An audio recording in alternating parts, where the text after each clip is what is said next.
All right, I'll start from the beginning. Fanny and Max, my mother came in 1912 all alone to the United States. She landed in she landed in the Castle Gardens with all the other immigrants. Since she was 15 years old and alone, when she landed, they didn't let her go. Her brother had come to pick her up. It was really her brother, but they thought that it was just a strange man for the slave trade. So they made her wait overnight at the immigration till he went home, got his wife, and got papers that showed it was really her brother.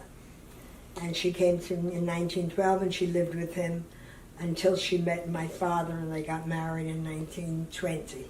So the brother came first. The father came, then the brother came. The brother was here and married.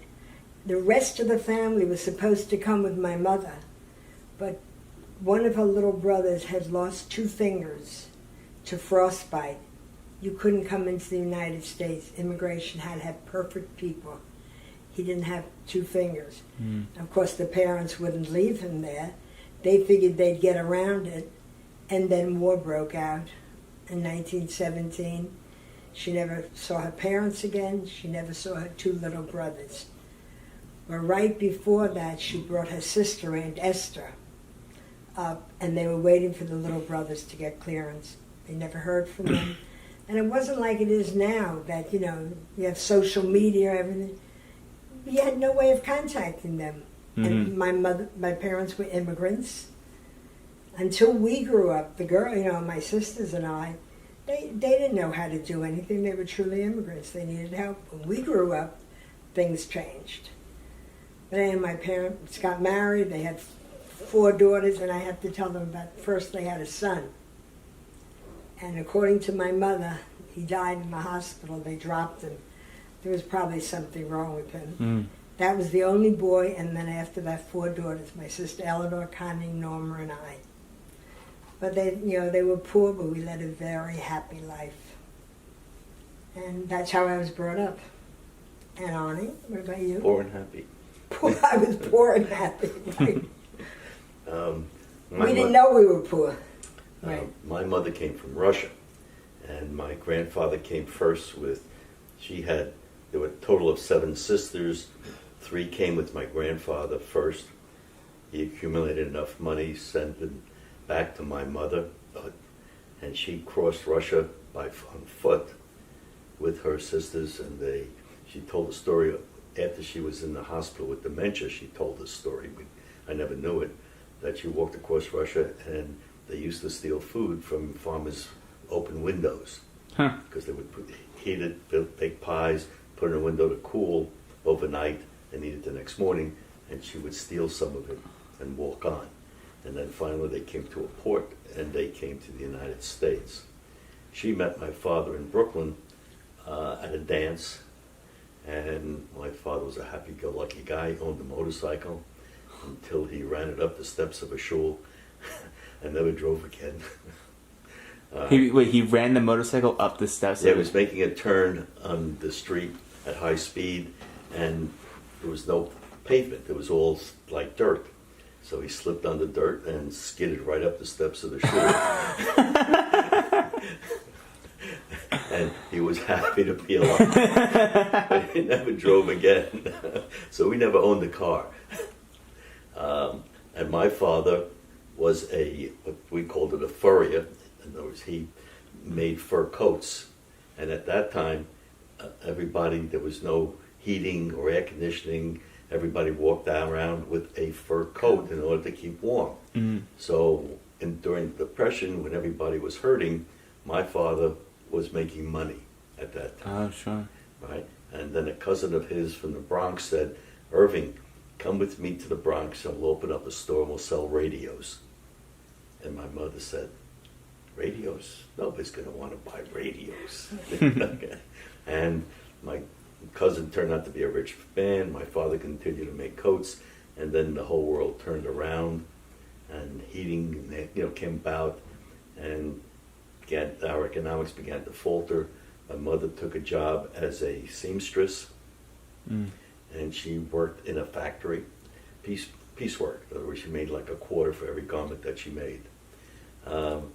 And I would get up early in the morning to go to school. She was up cleaning the house. I would come home after school. She would come home, cook, and they had friends, and they played poker, and they did whatever they played. They had a happy life. But every weekend, every Saturday, we went to my grandparents' home with my cousins that were living in Brooklyn, and we had Shabbos lunch every Shabbos, every Saturday. And that went on until I was 16, 17, and then the whole thing began to fall apart when my grandfather died. Were you particularly religious? Did you go to temple as children? Well, I did because I went to a yeshiva. I was supposed to be a rabbi, Rabbi Kamener. Yeah, you all That didn't work. You all wouldn't be where you are today if I became a rabbi. That's funny. I have to go back to my mother and father. Oh, my There father you go. worked for Western Union. He was a telegrapher, which was a very good job as people were always sending telegrams. But my mother was, first I'd tell you about my mother and you'd understand why I am today.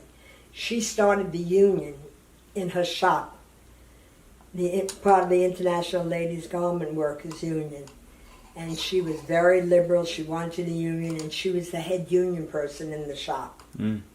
She worked there until she got married, and then, because of having children, she decided to buy houses.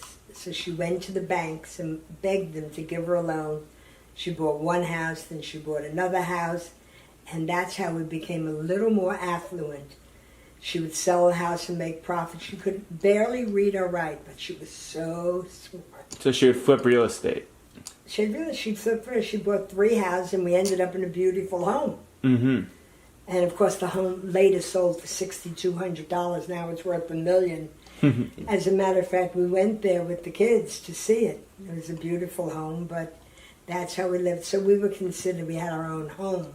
We were considered really rich, and of course we weren't. But it was just my mother's ability to negotiate. Right.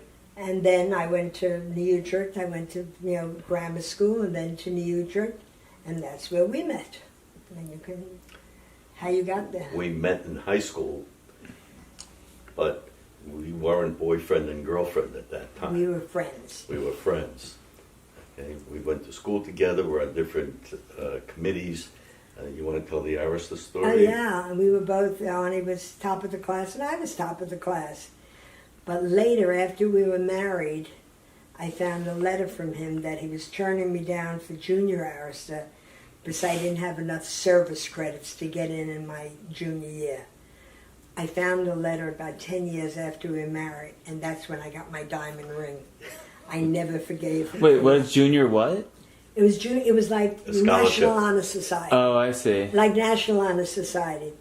And you had to do some sort of service credits. Obviously, I didn't know that. Sure. So he turned me down. Oh, you were in charge of the society. Right. I was very political. I was in charge of honor societies, junior Arista, senior Right. Arista. I was president of the high school. I was on the swimming team. I was very much involved in high school. The king of the high school. And he As a turned matter me of down fact, I was a king. I was a king. I was king of the stockroom. of the stock. All right, that's an interesting thing, the stockroom. Stockroom supplied all the materials to every office and all the teachers. So anytime somebody wanted something, they had to come to me to get some exemption. If you needed something, paper, pencils, chalk, whatever it was, I was the guy that procured it for them and gave it to them. And I'd like to tell you that I still do not know how to type because this king of whatever he was made me cut every typing class in high school. He continued to type, but I cut the classes and I never learned how to type. I cut every class to go with him, but don't think that affected us. In order to get into Brooklyn College, the girls had to have a 95 average and the boys had to have a 92 average. Who would allow that now? The girls had to have a higher average. No, yeah. But both of us got in. I got in, and without any testing. And just for the record, it was $12 a year. What an education for $12 a year! I'll match my education to any of my children's fine schools and my grandchildren. So we went to college. You started. We went to Brooklyn College. And were you both in the same grade? Yeah, Okay, and so you went to college graduated together. together. Mhm. I am We took younger. different- we took I different am courses. younger Right. because I was skipped. One year they skipped me. Well, they tried to make everybody January birthdays go to June, so they skipped me. I see. My intelligence. So I'm a little younger than he is. We're in the same grade. Maybe a little smarter. Let's see. So we graduated high school. We went to college. I worked while going to school. My father got I sick. work too. Okay. I started CCNY to be an engineer. My father. Well, let's back up a little bit. Let's go. Let's talk about your childhood. Well, like we talked about your parents. But let's talk about what it was like growing up. Let's say with your sisters, or in your household. It was well. Mine was always happy with the 4 girls. I was the baby, and everybody took care of me. Remember, I'm at least 14 years younger than Eleanor, 10 Connie, and 6 Norma. So I was really a baby. Right. My mother used to say she didn't want me. She tried to get rid of me, but she wouldn't give me up for $1 million. That was now. No. But it was a very happy childhood. We went to Coney Island. We couldn't afford to go to camp. I had some, like my friend Phoebe went to camp every summer. How big was the bedroom? Oh, my bedroom. My bedroom was the size of my bathroom now, and 4 of us slept in that room. In the same bedroom. 2 twin beds. I slept with my sister Norma, and Connie and Eleanor slept together in the same bedroom. And this was even in the nice big house that In you the bought? nice big house, because they didn't worry about bedrooms. There was 1 bathroom in the whole house. Now everybody has a bathroom. Right. But there was, and we slept in the same room, and that was my sister Eleanor got married when I was very little. I was like 5. And she and my brother-in-law Al moved in. But we were all happy. We had plenty of food. We didn't know we were really poor.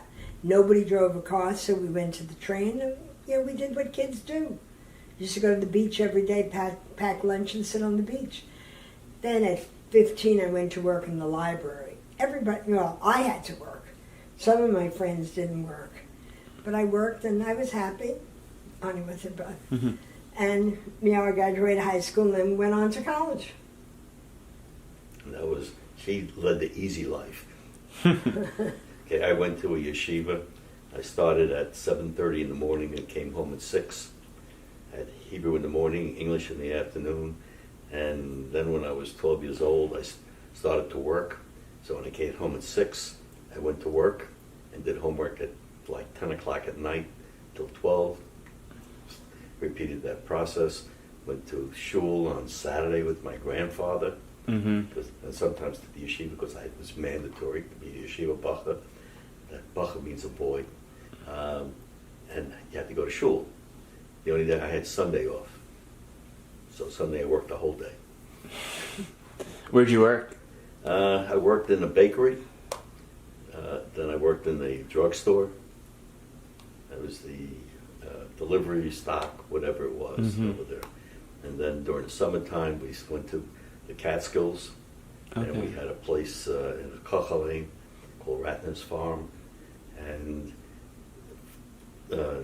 I got a job as a busboy and then a waiter in the Catskills, and those were the best years of my life while I was in college. Really? Because I made a lot of money Mm-hmm. at that time. Like I would make like $300-400 a week. Oh, wow. It was a lot of money. It was for a short period of time. It was like from July 1st weekend through Labor Day. Mm-hmm. Labor Day was the end. Everybody went home. So we had a good time. Worked 7 days a week, 5 o'clock in the morning till 10 o'clock in the evening. And then we went out and partied and did whatever and started all over. But when you're young, you had plenty of energy. So Right. we did it. But we have to say that when we went to Brooklyn College, I already told you it was $12. My parents were rich, so they were able to pay the $12. Part of the time, Arnie was on a scholarship for the $12 because we couldn't afford it. And then Sam, do you want to show that's a wedding picture? Well, so we'll tell you how we started going out. He was engaged, I was engaged, and then my father died, and he came to see me sitting Shiva. Right. We were both out of college. I was teaching. I was making a lot of money. I had a brand new car. And Well, let's go back to college for a second, because I think we should touch on the fraternity story, and how you guys continued through there. oh yeah, Well, remember, so I knew Sandra from high school, and I belonged to fraternity Epsilon Phi Alpha. And Little Sid, Big Sid, Bob Stillman, Herb Stern, all these names begin to mean something because I bought Herb Stern's father's car, the first Plymouth that I owned. right. Bob Stillman, his father had a liquor store, first liquor bottle that I owned. Right. All right. And some of them, as you know, we were friends after college, but because Sandra had their own home, they had a basement. So we moved the fraternity house into her basement. They we paid rented. $12 for I think the whole year, $12 a month. a month for having fraternity in my basement. I And- talked my parents into it. Oh, really? Yeah. Oh, yeah. Thinking wanted to have all these guys. Right. I've always been curious about how that came about. But $12 was a lot of money, and they were going to in the basement. And Right. I wasn't part of it. I wasn't part of the fraternity. And did We had a side entrance to the basement. Right. did fraternity boys live in that basement, or No. Oh, Just okay. party. No. Everybody lived at home. It's Brooklyn. We all lived Right. in Brooklyn somewhere. We went to college. We lived at home. Okay. Right. They went to CCNY. Two of us went to Brooklyn College. Okay. But we would go down the side. Her father was always amazed why most of us was sitting outside on the stoop, porch going up into the house. They call it a stoop. And he would say, "Why didn't you guys go downstairs to the basement?" Well, one of the guys was downstairs with a girl. So we all couldn't be down in the basement if one guy was down there with a girl. And her father was amazed that we would all be sitting there waiting all the time. So my mother and father decided that Arnie was a bum. He had a different girlfriend every week. So you had this basement just to bring girls in one at a No, time. we have Exactly. fraternity, we have meetings, but primarily, yes, we had parties there. We did. I never went. Never. It was in your own basement. You never went. No, well, sometimes I guess I went, but I wasn't, part. Well, I guess I went. No, And because she then- wasn't. Excuse me, she wasn't anybody's girlfriend. I wasn't anybody's girlfriend, but he had girlfriends. So Ah. then one night, they come to me that I have to do them a favor. This guy is going the next day into the Army, and he doesn't have a date. And we were all going to New York to take him out to celebrate. He Say was goodbye. Right. goodbye. I can't remember his name. So mostly Big Sid talked me into going. We all went on the train. This guy was such a geek. He was bad. Oh, he was bad. All night I kept saying to Arnie and Big Sid, "Oh, you're going to owe me big time for this." I spent the whole night. Said, we went out, and I never went back to the basement with them. Had to drag conversation out of this guy. It was the worst evening. Well, the next day they come up to tell me that they don't know how to tell me this. The guy was 4F. He never went into the Army. They didn't accept him. So I spent this whole evening making it pleasant. So that was my favorite. Did they lie to you, or did he No, find? they didn't Oh, know. he shows up the next day, and they say go home. Oh no! Yeah, go to the medical. Goodbye. But it was fun having them in the basement, and then we went. I went into the Army. Right. Okay, I came home. I stored my car in your garage. He had Eleanor a- was pissed at me. Wait, let's talk about that because I really don't know anything about your time in the Army. There's not much to Not say. much to tell. It was a 6 month wonder. It was 6 months. Yeah. 6 months. What happened? Well, But what was the year? 19. Well, you got to go back a little bit. While Right. we were in college, one of our fraternity brothers was a lieutenant in the reserves. Okay. And he convinced us because he said, if there's a war, and we were getting close to wars all the time, he says, It was you can get 1954. called up and be drafted for 2 or 3 years. So let's go into all you guys should join the reserves, pick the Army outfit that you want to be in, join that outfit, and which we did. We joined his outfit. And so I did that for 2 years while I was in college. And he parked his car in my garage and made No, Eleanor. this is park when it. I was in college. Oh, right, Still in okay. college. And we would go once a month up to the Bronx We were in the 354th Radio Broadcast Battalion. Hmm. Okay, so we were psychological warfare. Interesting. Okay, we were supposed to take over towns, social media, newspapers, TV stations, etc. But they never taught anybody how to operate a TV station, a printing press, or how to write anything. But you just missed the Korean War. Yeah, I missed out all the wars. He missed all the wars. Missed all the wars. So this is post World War II and pre-Korean War or post-Korean War? Post 1955 was Okay, Korean. we're He not- was in, he was I in the graduated- college. We I graduated. graduated 57. Okay. But So I went in from 57, right out of college. I went to Fort Dix for basic training, Right, right. and then to Fort Bragg, North he missed the Carolina, war. which was in Fayetteville for the balance of my 6 months.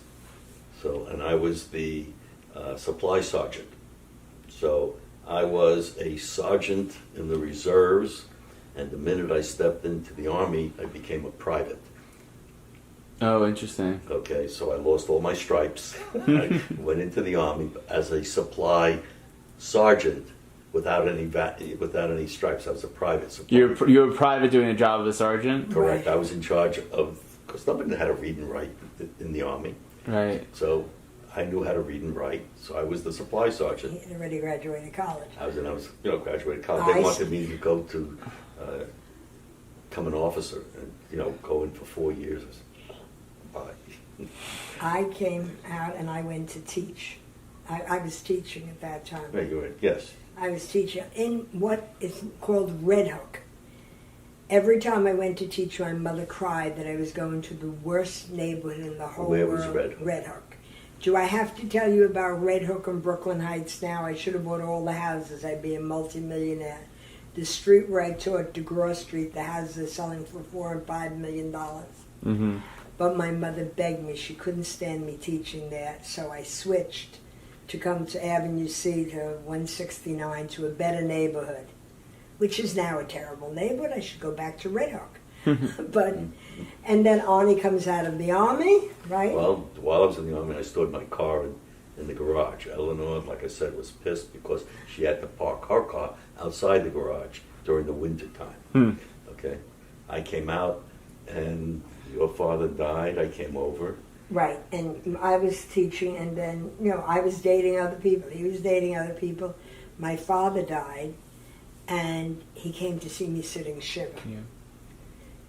Because he was an accountant, my father died, but I had to do my taxes. And I said, oh, God, could you help me do my taxes? Because that wasn't my strong suit, it was his. And he did it, but he wouldn't take any money. So I bought tickets for 10 Commandments for us to go. We had never had a date together. 10 Commandments, Cecil B. Yeah. DeMille. Says That- in New York City. In New York City in 1950. That was our first date. In Wow. 1959. And I bought tickets, and my mother, my family did not want me to go with him. No, Because no how, no way. But Really? so finally we kept going out. Can you speak to why for a moment? Why? Because he used to buy fraternity pins by the dozen. And by 12 at a time. What? Every girl was his girlfriend. He pinned a girl, and they thought it was a bum. You guys are no different than me. You Right. and Noah. And Jake. Okay, the three of you, I can picture me and Right. you in that fashion. And we started dating, and we started going out. Well, 2 stories I have to tell you. When my mother was the most accepting of the relationship. Well, no, you got to go how we went out. Oh, I'm going to go there. First, it was Passover. And my mother says to Arnie, remember, she cannot eat anything for Passover. You're going out. Make sure she doesn't eat anything. It's Passover. And we were brought up religious. Right. He said, don't worry, Mrs. Hamnick.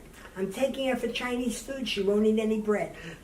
That's what he told my mother. I said, oh, my God. And what was and how we went out. Well, the other thing is we really couldn't afford to go out. So we would go find out every Saturday night where there was a different wedding.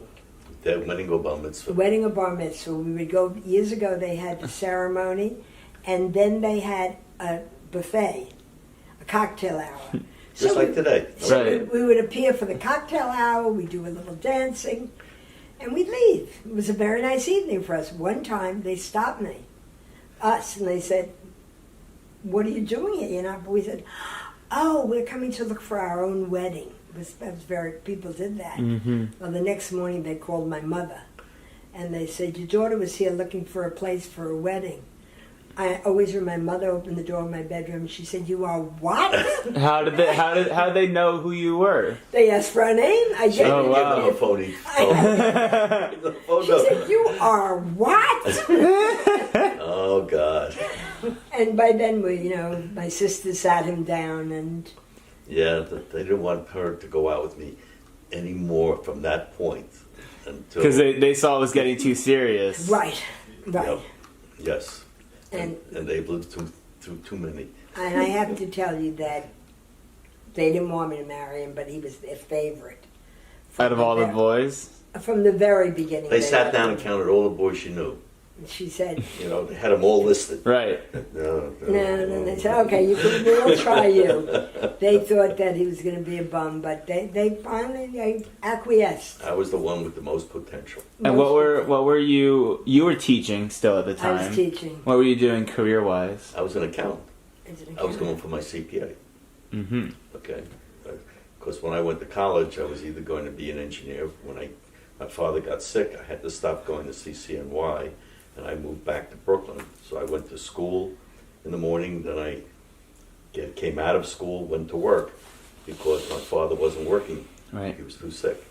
So I had to help out. So that was my career. Same thing. High school, everything was school, work.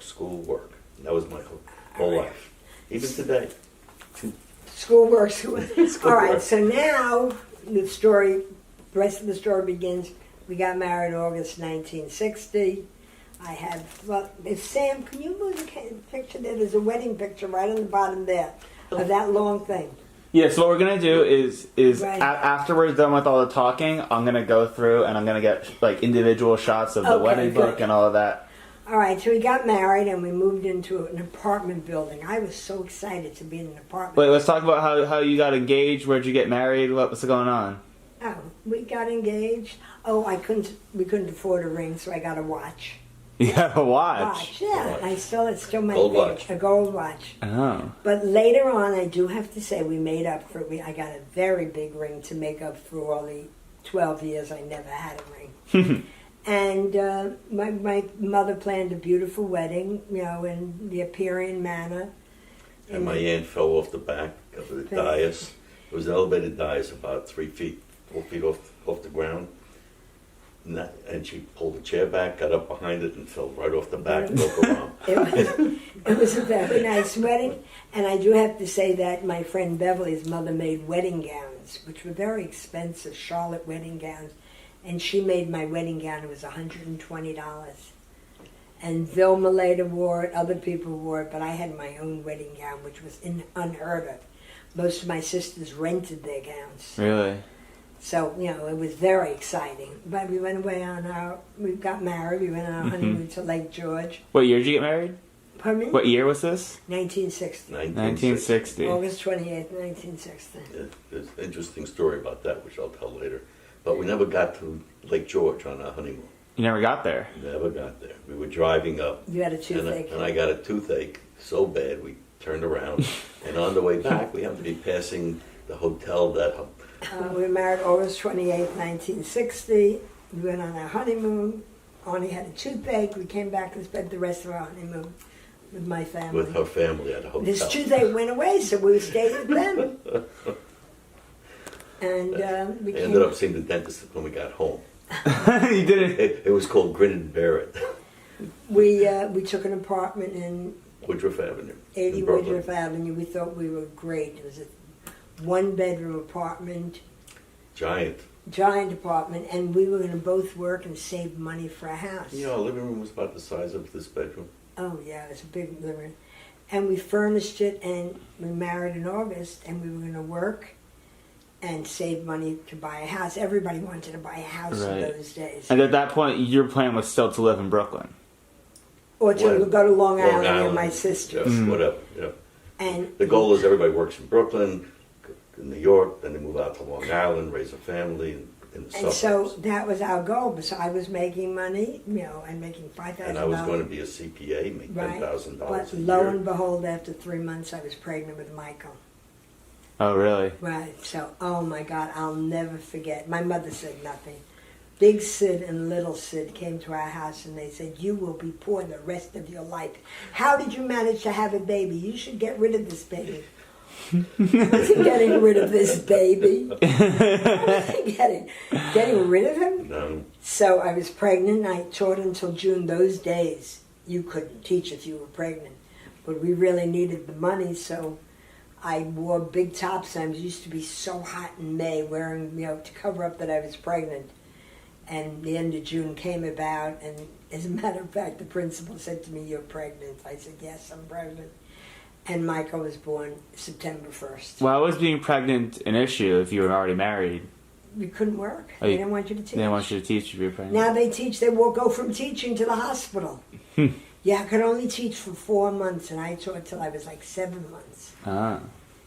So we went. Yeah, and I gave up my trek towards CPA because Grandma had made all the money. I was making $60 a week, and she was making $120 a week, So, which is a big difference. So I went into private practice, meaning I went to work for Make more money. corporations, for businesses.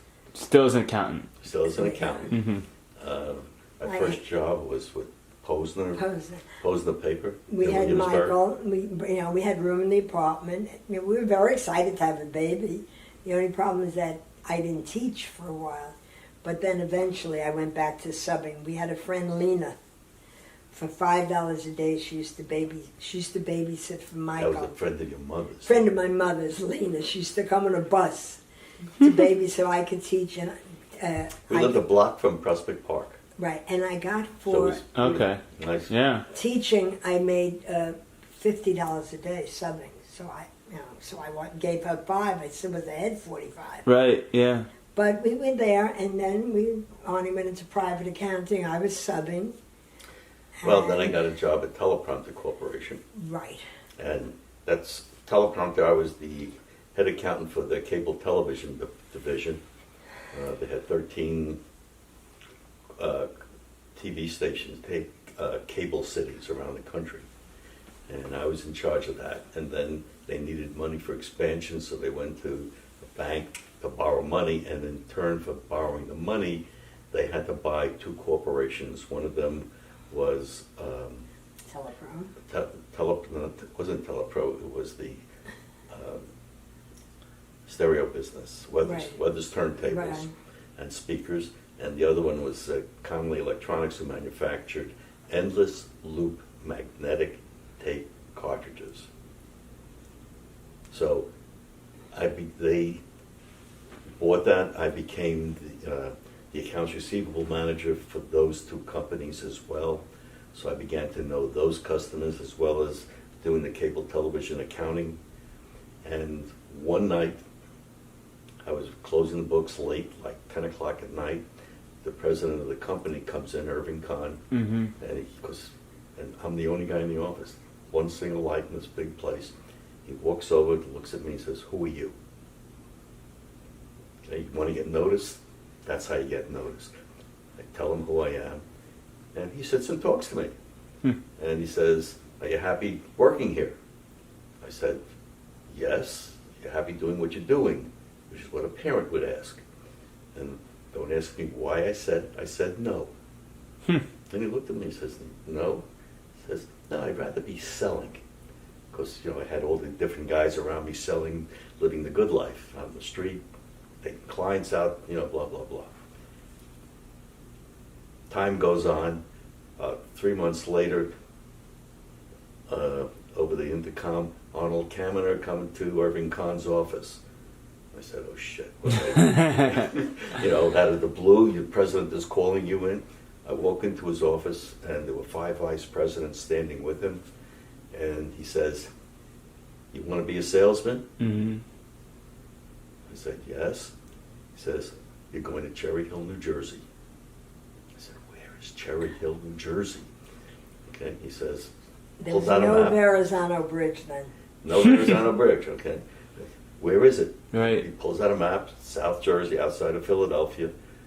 Okay, we're going to pay you a lot of money at that time. There was like $30,000 a year. It was a lot of money. Okay, I was making like 25. All of a sudden, Right. making 30. I said, "Ooh, okay, I'll take it." He says, "Go home and talk to your wife." Right. He comes home, and I am now pregnant with Evan.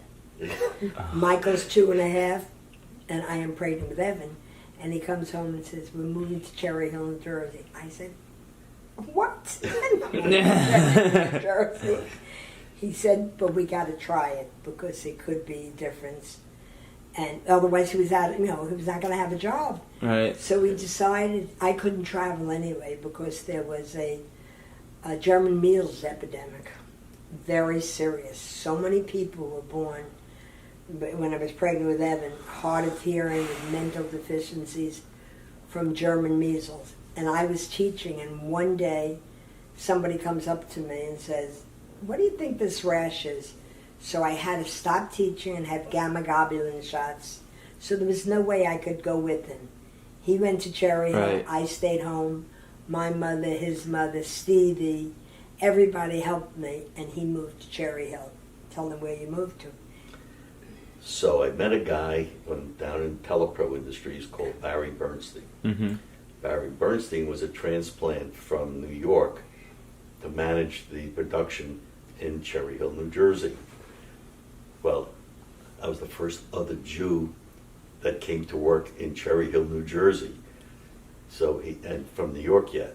So he latched on to me, says, "You have to stay with me." I said, "How can I stay with you?" He says, "You'll stay with me, you'll go house hunting, you'll buy a Save house, money. the house will be built, because I have this perfect place for you." Okay? So I come in, he introduces me to his wife, Fran Bernstein. Okay. I move in for a year. I live in So, like, one of the bedrooms. I yeah. go home on weekends. Right. Okay, you come down periodically, stay at the Holiday Inn. Right. Okay, which was then the Holiday Inn.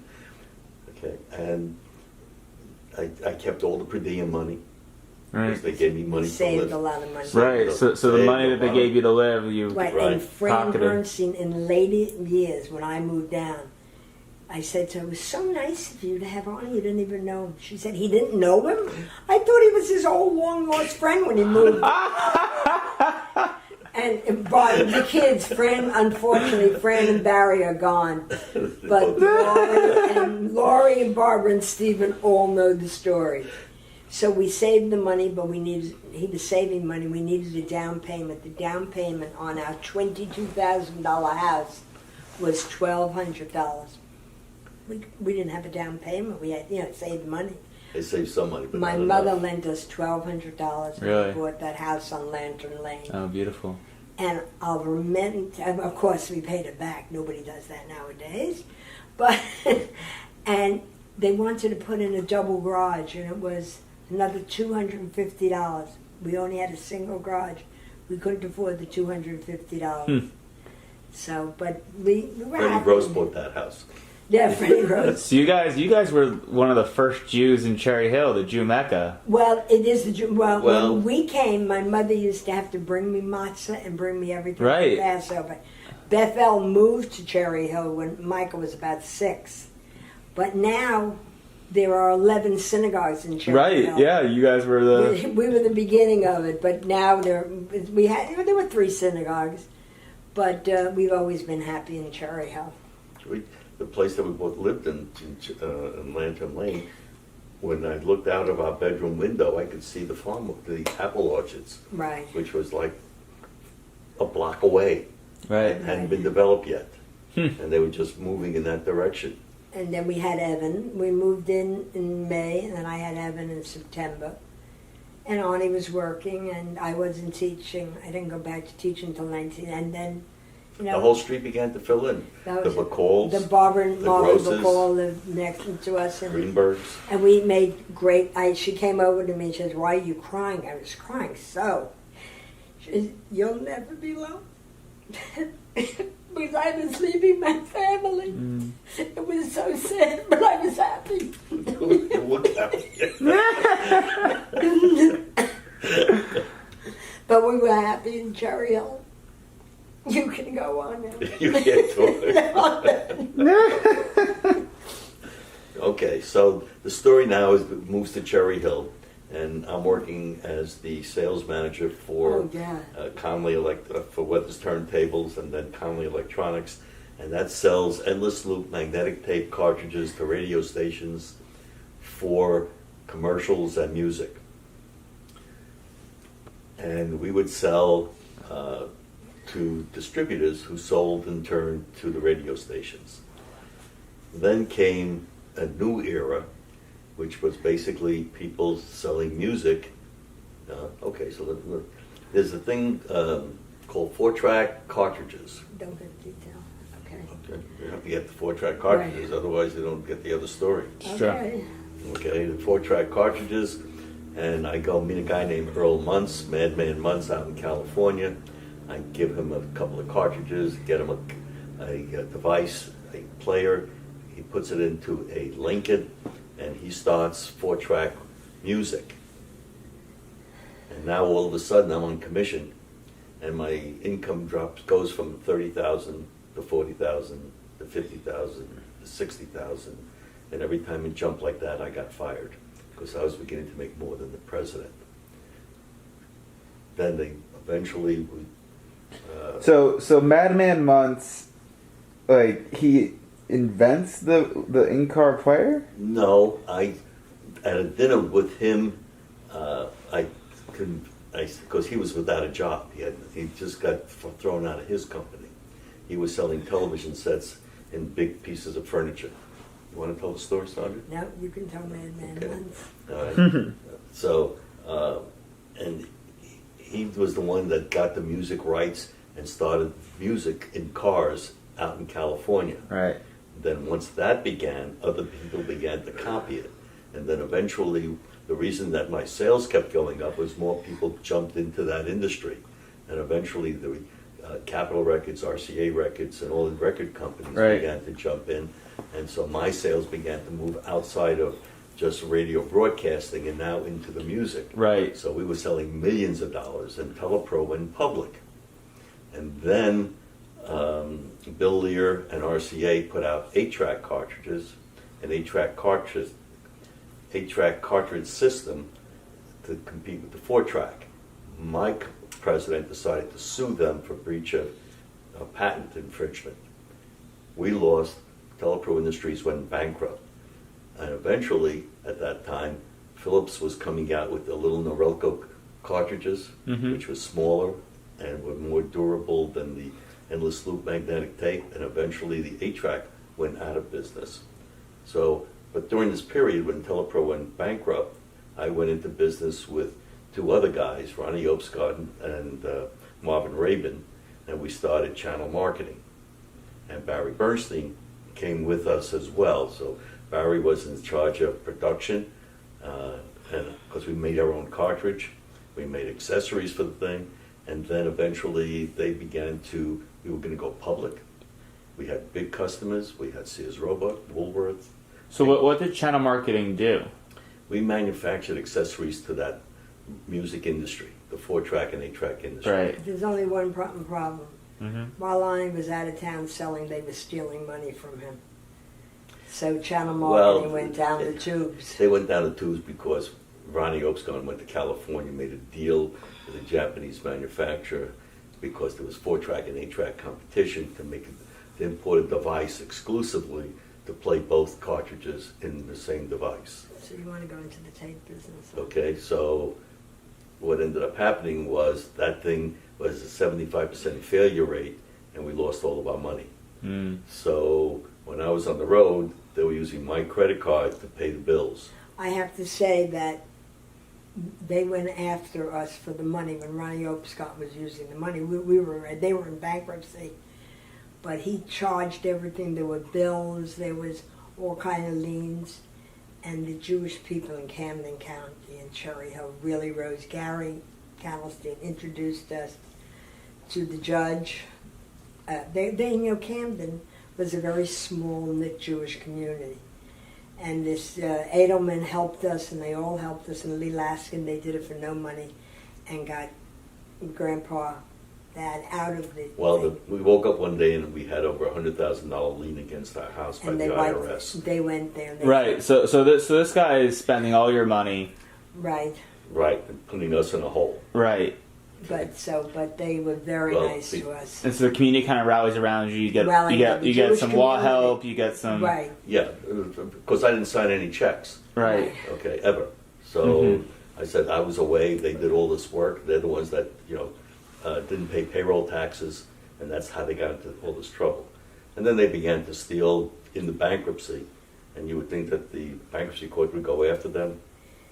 Nobody Didn't- had nobody did anything. but we were finished. But he didn't have a job. We now have 3 children All right. Now you have 3 kids and no job. and no job. So he went into the tape business, which was not making 8-track tapes. So now you say, okay, the tape business is working. Let's go to the other side of it and start selling the tapes themselves. Selling tapes. Yeah, instead of supplying it them. So I knew I had a friend who owned a recording studio, not necessarily to record live as well, but he also was a manufacturer, high quality stuff. And I convinced a plastics manufacturer to provide me with cartridges, got a hold of a tape manufacturer to sell me tapes, the blank tapes, all on credit. We had no money. And we started out, small business. Okay, I in the remember shoe- it was Adam's 3rd birthday, and we didn't have money. I didn't have money to make him a birthday party. Aunt Eleanor lent me the money to make him a birthday party. So we were that broke from having so much money. But we went into the tape business, and it was very lucrative. Until the mafia decided to come to visit Arnie. That's their favorite story, so you might as well tell it. Tell the mafia story. Okay, so I get a call one day from somebody in the Bronx that one of my friends referred him to me, and he wanted to buy $10,000 worth of cartridges. So I go ahead and I fill the order. He comes down to the warehouse, and he's got an attaché case filled with $10,000 in cash. Okay, here's your merchandise. The truck is at the back. They load it up. I keep the 10,000. Everybody's happy. 3 or 4 weeks later, calls me up. I need another $20,000. I'm happy to give him the order. I order the merchandise. He comes down, gives me $20,000 in cash, and goes away. This goes on for a few months until he says, I need $50,000 worth of merchandise, but I can't pay you in cash. It's too much. I said, okay, how about a cashier's check? He says, no, a certified check. He says, great. So he comes down. This was President's Weekend. Gives me the certified check. He goes away. I send the merchandise to the airport. The airport goes down to Georgia, Atlanta, Georgia. Now, he gives it to me on Friday, so you got Saturday, Sunday, and Monday, because that was the holiday. Tuesday morning, I call the bank, and I say, did the check clear? They said, oh, there's no money in that account. And we had already shipped the merchandise. Gone. What do you mean it's not there? Well, it turns out that the guy, the check that was going ahead to put money into that account bounced. So there was no money in that account that they certified. I said, how can you certify? He says, well, we certified that there was money in the account at that time, but I think that was all a bunch of BS, whatever it is, but I couldn't do anything. And I guess it was about 2 months later, I get a call in the middle of the night, a policeman sitting in where was he? In Westfield? Westfield, New Jersey. He says, you action tapes? This is 2 o'clock in the morning. I said, yes. He says, I'm sitting here as a guard, and I got boxes with your labels all over it. I said, oh, that's my merchandise. Somebody stole it. He says, well, come on and get it. Mm-hmm. The next day, I get a big truck, and I get my production manager and 2 guys. We go up, load the truck. Well, I'm jumping ahead a little bit, because after this whole mafia thing got done and we were stung, I would get this to arrange a sit down with the mafia. Did you know that it was the mafia at the time when you were doing these $10,000 and $20,000 No. deals? Well, let's put it this way: there was an Italian guy from the Bronx that would always come down with the merchandise. Right. But we didn't know it was the I didn't know it was the mafia at that time. So what happened was, I went with my production manager. We went up to Brooklyn, and I go down into the basement, and I'm standing there with a big gorilla standing next to me, and I go into this room, and the guy says, "You got 3 minutes to tell your story." There were 12 guys around a big table, smoked, guy with a big cigar at the other end. "Arnie, you got 3 minutes to tell your story." I tell him what happened. He says, "Arnie," he says, "you know what business we're in?" I said, "I have an idea." He says, "We take money from the rich and give it to us." He says, "You made plenty of money. We counted how much money you made, and at the end, you broke even. Okay? Go home to your wife, Sandra, your 3 kids." Can I tell you how nervous I was with my 3 kids, and he knew where we lived and He everything. knew everything about But we us. never heard from them again. So I walk out and say, "Okay, I broke even, but I still got to pay for the merchandise because we already spent the money." Right. Then this guy calls, and I get it, and we go up with the truck to get the merchandise. And as I'm loading it, who comes up with a big Lincoln but my friend with the cigar? He goes, "Let's go have a cup of coffee." He says, "Okay, you got me. I need 2,000 pieces of what you got in the truck." And I look at the order, I go to the guys, and I say, "Take them off the truck, put it back in the store, and we leave." So I was able to return the merchandise to the manufacturers. So I broke even, kind of thing. I didn't have to owe them any more money. So I was done with that, so I was happy. Right after that, we closed the business because I was shaking. And it was Well, the law changed. the law changed, the copyright changed. We didn't want to do anything illegal. When we were making tapes, Right. it was not illegal. Well, what happened was, if somebody found out where I was, they could serve me with cease and desist papers and sue me civilly. Right, but it wasn't illegal to It print was these not tapes. No. illegal. But So- on February 2nd, 1972, they changed the law and made it illegal to make tapes that would be copyright infringements. Right. That's when it all stopped. Johnny, we Douglas were delivering all over the shore. Everybody worked when it was legal, and then we all shut down. And then you went into the insurance business. Then I went into the insurance business. He was going to buy a car wash, and what did Sydney tell you? So he said, "When you want to play golf in the rain," Yeah. because that's when that's when the car wash closes, but it rains. I said, "Okay." So we didn't do that. So we went into the insurance business, and I went with Phoenix Mutual with Sydney, and then when Adam graduated, he came into business with me. We left Phoenix. Let's stop right here for a To moment. work for Phoenix Mutual. Our kids were getting bigger. They were 3 great kids. Michael was the oldest. Evan, Adam, they all belonged to Bethel. We had millions of friends. We had a happy life in Cherry Hill. And, Arnie started to make money. We were traveling. I was teaching at Kelman Academy. I taught Margie Lewis Katz's kids, the Wells. I only had, well-to-do families, and I enjoyed teaching. But in 1980, Arnie was doing well. He said to me, "Well, you're making $4 a month teaching. Why don't you go in the insurance business? Why don't you go into the property and casualty?" Arnie was in life, and why didn't you go into property and casualty? He had a friend, Bob Smith. So Bob Smith, who promised to take me, and he said, "Let's see if she can do anything, sell it." I had to pay Bob Smith the salary to hire him. To hire her. And how old was my dad, and how old were the kids? Adam was in 1st grade because I taught in nursery school when Adam was in nursery school, and I took him with me. But the other boys were like in 1st grade, 3rd grade. But when Adam went into 1st grade, in 1980 he was more in 1st grade. But anyhow, he paid Bob Smith to take me, and a year later I bought Bob Smith out.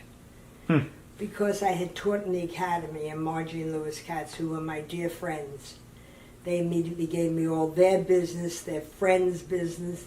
I was an instant success. Is that how you met the Katzes as a teacher? Yeah, I Oh. taught their children. I taught Melissa and Drew. And everybody came to me for insurance, and Dad, you Well, know, all my friends in the insurance business gave me the referral. gave the referrals of their clients to her. So I was an instant success. I loved every minute of the business. I traveled, and then somebody gave me the Pharmacy Association, and I was making a lot of money. I was happy. The kids were growing up, and Adam was much older than that when I went. You know, I was teaching, but then I knew that the two boys wanted to go to medical school.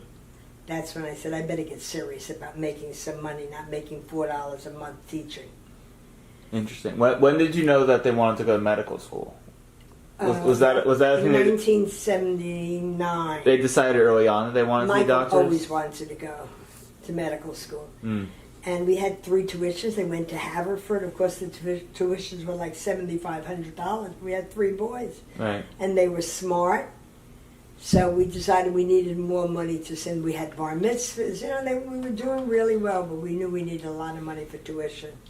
And one salary was not going to cut that. All right. So No, it wasn't. it was. I went into the insurance business. In 1980, I started making money. We bought our first shore house in 1982. When did we buy the 1745 Country Club? Not up to that. Oh, not up to 1982. that. 1982, we bought the house in Huntington, the first shore house. Mm-hmm. And then the boys grew up. They went to medical school. I was working. We were doing great. Everybody was happy. And then in 1990, we moved. But and Michael was already getting married. Evan was in medical school, graduating, and we moved to Woodcrest, to Country Club Drive. Michael was already gone. We moved with 2 kids with Adam. Adam got married, came back, and we lived in Woodcrest for 25 years, mostly alone in the house. Yep. And then in 1997, we bought this house. So, and then when they got married, Lexi was born, 1991, Jake in 1993, Sam in 1995. Let's go on. Jamie and Isabel in 1997, Noah in 2000, and Jeffrey in 2002, and Vivian in 2012. So now, besides our 3 sons, 3 daughter-in-laws, 2 all the time, 1 on and off. But now we have Mandy, and we have 8 grandchildren. You don't think you have any room in your life for more than you have, but the 8 grandchildren have really made our lives complete. We'd had no room for furniture. We had no room. Our life was dedicated to the children and the and fortunately, the kids were really good kids. We didn't have any, derelicts or things like that. So Yeah, can we talk about them growing up a little bit? Yeah. Let's go into like the childhood of the boys. They were Oh, God. They were all smart. I once said to them, "Oh, thank God my children didn't smoke pot or anything," and all 3 of them started to choke. But they were very good kids. It was easy for us. They did what they were supposed to do. They went to school. They played soccer. They played baseball. We went skiing a lot. A lot. Mhm. Yeah, they were easy to raise. Good vacations. And the 2, Michael and Adam, were more athletic. Evan was he was always interested in photography, and he was the person that was most running our house, Evan, because he just knew everything. It always was right on the edge of everything new. If there was a new radio, a new television, we had to have it. And Evan, your father is still like that, isn't We he? had a Yeah. dark room in the our basement house. because of your father. The other 2 were happy to sit and throw baseball. Your father kept us going. It was magic, it was photography, but they were all really smart. And I never had trouble in school that I had to worry about them. The only thing is, every time I called, when they were in Haverford, somebody would say, "Oh, they're in the library." And it was only after they graduated that I found out there was a bar called the Library. They went to Haverford, and they were just good, good boys. And they're raising very nice families also. How'd they all decide on Haverford? How'd that just... Well, Michael was going there for soccer. He was there 1 week, and he never played soccer again. It was too much work. So they tried to get him for the soccer team. I didn't know he played sports like He that. played soccer. at Oh, Haverford. Michael's good athlete. Good. We have pictures of him, which we could probably show him. That's It's in okay. Michael's house right now. Yeah, we'll get to the pictures. And then when your father was going, and I must say, Evan turned down the University of Pennsylvania for Haverford. Why was that? Haverford had the best accepted rates in Medical school, and they Medical. liked the small school. 95% acceptance. So when people didn't believe it, I'm telling you, Evan turned it down. But Evan was Phi Beta Kappa. They're both smart. And then Adam, he said, it's a great idea. I'll go to the same school as my brothers. It was easy. And Wasn't bad, close to home. it was close to home. I could do their laundry. It was a nice life for them. Yeah. And we were empty nesters. We started traveling more, and That's it. we had, we bought this house, and the kids came, and as the grandchildren came, it just became better for us. Mm-hmm. And that's where you're at. we're at now. Okay. And so far, the horses are still running on the trails. Right. We're not off in the... in the we distance. have lost. We feel good that we're here, and we're enjoying ourselves. We're enjoying our grandchildren, who have certainly have been most respectful of us. Yeah. So we're trying to enjoy life at the time. We see so much sickness around us that we want to do everything we can do now. And we're leaving in a few weeks to go on a big trip to Paris, Barcelona, Rome, Florence, and Sam is here recording us. He came to see us. So I have to say in the tape he's leaving on Tuesday for Hollywood, and we wish him great success. Great success. We hope that we see this on his TV program. And today is Friday.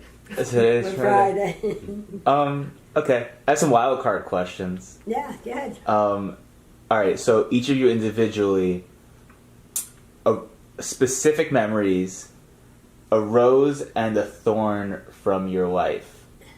Something great. One specific memory that was stands out as a great memory for you, and one specific memory that stands out as something that was a little bit of a challenge. Nope. Well, I guess when I went into the insurance business, well, I think of business. You probably think of something more family-oriented. No, Old kids I being think- born were great roses. I still have memories of big and little Sids coming to the house and playing with Michael. Okay, Right. because then only because they would come and play baseball with him Right. At midnight. at midnight in our living room. Okay, and there's a picture somewhere of that happening. Okay, I guess the biggest thorn was really when Telepro Industries went bankrupt. That wasn't so bad, but when the IRS put that big lien on me, Right. and I'm sitting there saying, how the hell am I going to pay the mortgage, raise 3 kids, okay, and just go on, and then I went ahead and I started to Mm-hmm. go ahead, and we had to turn to whatever we did to make it all work. and the rose, of course, with me is my family. It's been a blessing. And the thorn would have to be so many of our friends have passed away, couples. Mm. Selma and Buddy, Margie and Lewis, Sue and Sid, Fran and Barry, Bea and Larry. That so many of our friends Yeah. are gone. So we feel that void of some very good friends. My sister Eleanor, just so many things have changed, but that's why I wrap myself around my family. Mm-hmm. Because they're young and they give us life.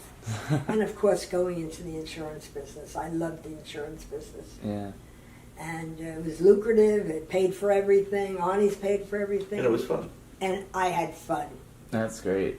But if people tell me, you're 80 years old, you don't have to work like that. And I know that. Mm-hmm. But it's still, It's fun. I had fun. What's the greatest lesson each of you have learned in life?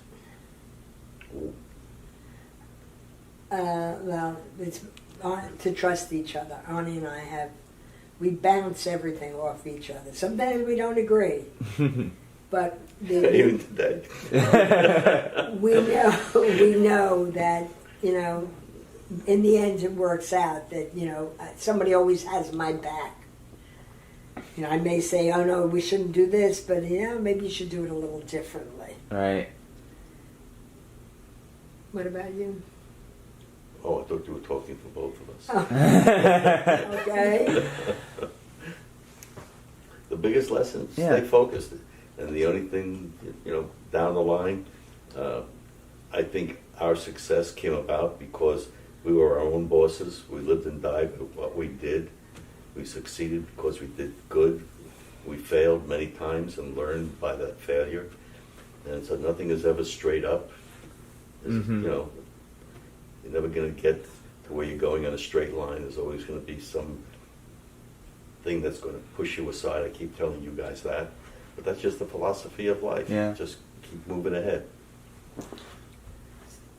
Do you have a message for future generations of this family who you may or may not get to meet? Oh, wow, I think Grandpa just said it. We were always plugging. We were geared for success.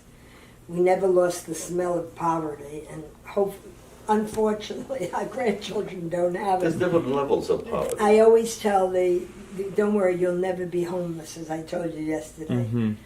But we weren't homeless, but we knew we wanted to excel. And the greatest lesson is there are immigrants coming now who will do the same successful things that we have done.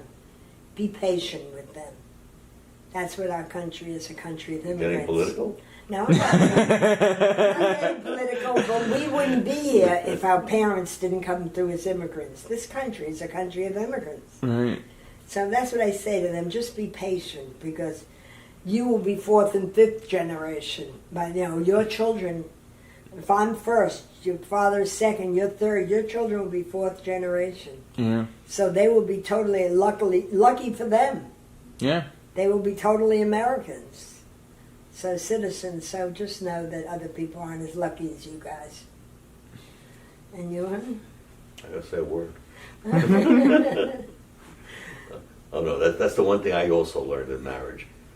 Don't say anything when you can say something's going to get you into trouble. Be quiet. I'm the It doesn't have to have anything to do with that. Just if you were to forever liberal. if you were to send a message to my kids and Lexi's kids. Control your life. Don't let somebody else control it. All right. We control our lives. Nobody can fire me. Nobody can fire Adam you. tries every day. It doesn't work.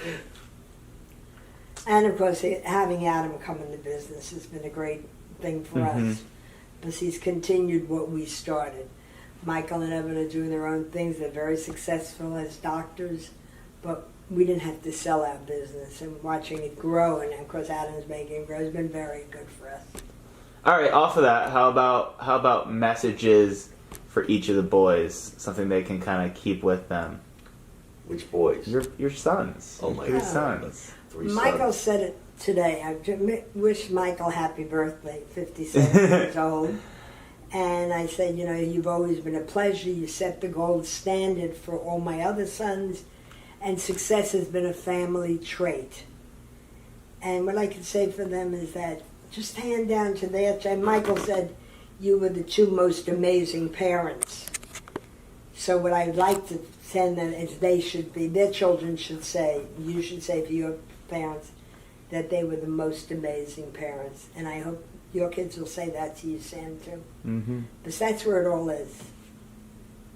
Great. I tell a story. Many years ago, we had a friend who always wanted to go out during the week and leave the kids alone with a maid and all that. And I used to say to Grandpa, I can't leave my three children alone. They have homework, they have this, they have that.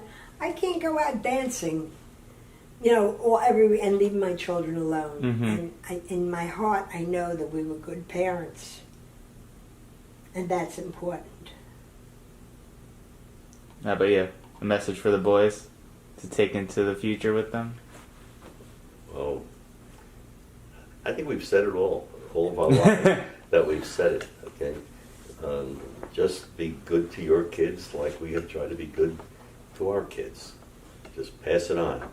And I think everybody in our family, and in my generation and your father's generation, is we want our children to be one step or two steps or three steps above us, whether it's economically or have a good life, a good philosophy in life, do good for society, just be a mensch. And I have to say, a lot of our enjoyment has been that we've had so much big family. Mm-hmm. All my nieces and nephews, they all relate, and even my grandchildren are all friendly now with the other grandchildren. Michael's away on vacation now with Mitchell. Right. A big family has sustained all of us. Definitely. Definitely. Yeah, I think that's had a big impact They on... can always call somebody. They're never alone. Friends come and go, family is always there. Yeah, right. Yeah. You can always pick up a phone years later and say hi, and somebody will come out to help. Right. Or just be with you. Yeah, it's the truth. Okay. And that's it. So, where's that big thing go? That's all, folks.